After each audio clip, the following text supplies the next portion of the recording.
Hello guys, workout mode na naman tayo. Today tayo po ay nag back and biceps. Po, makita niyo po ang pagkakasunod-sunod ng aking ginawa.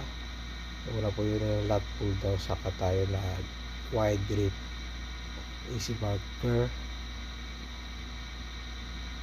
Ano po yan, rekta po yan, 3 sets each po. Rest ko po is pinakamahaba po ay 2 minutes.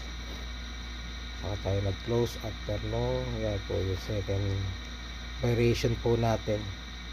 Medyo matagal po tayo bago nakapag-workout ulit kasi nagpabakuna tayo, anti-polio, panibago pong requirements ng WHO para sa mga nag-abroad, mga seaman. Malapit na po ang alis natin, kaya medyo nag-aisa-isa po tayo ng ating mga kakailanganin sa pag-alis. Wide grip po tayo yan. Hammer curl po, puro po sa ating brachialis. Medyo nakapag-rest tayo 3 days. Hindi nawala na po yung mga muscle soreness natin, pero after po nyan balik na naman. Alternate po tayo para din po sa forearm, brachialis po natin.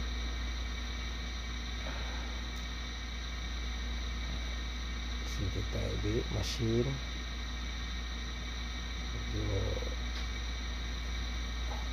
Pagod na po tayo dyan.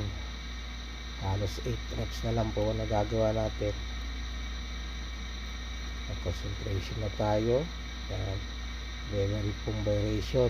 Puro back. Mas marami po akong exercise na ginagawa kung mapapansin nyo po. Ang goal kasi natin is to burn more and to build up more muscle fatigue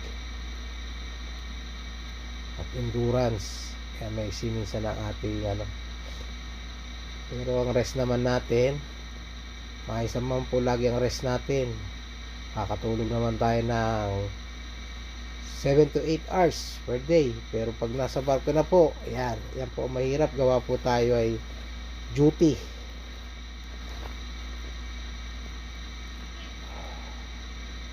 Yan. 100 na po natin. Kabilaan po yan.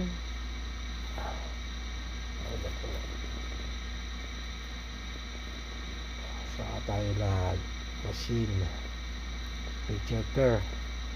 Yan po ay tayo ay nag close to failure tayo doon, drop set. Yan na po atong pinaka huling back, dalawang magkasunod na back yan. Sanay tayo nag shrugs.